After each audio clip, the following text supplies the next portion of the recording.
अस्सलाम वालेकुम दोस्तों, कैसे हैं? उम्मीद है कि आप खैरियत से होंगे। तमाम दोस्तों को रमज़ान मुबारक हो।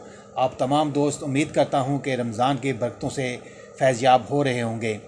दोस्तों, काफ़ी दिनों के बाद मैं आपके सामने आया हूं। वजह इसकी मसरूफ़ियत थी, क्योंकि मैं एक सहाफ़ी भी हूं और सहाफ़त के सिलसिले में मुझे एक दौरे पर कराची जाना था। उसका ज़िक्र मैं कर चुका हूं, उसकी वीडियोज़ आप देख चुके हैं। चलें दोस्तों, बात करते हैं कि रमज़ान में जो मोटे लोग हैं वो चाहते हैं कि हमारा वज़न कम हो जाए।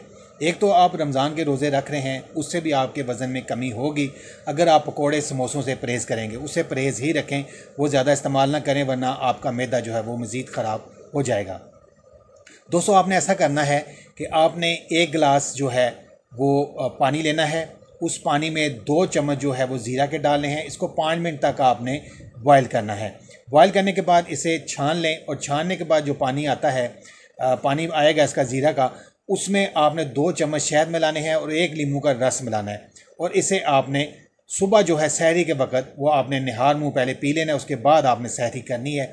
तो इंशाअल्लाह ताला आप देखेंगे कि ये 1 माह के इस्तेमाल से आप कम अज़ कम 10 किलो वज़न जो है वो कम करने में कामयाब हो जाएंगे। जज़ाकल्लाह खैर।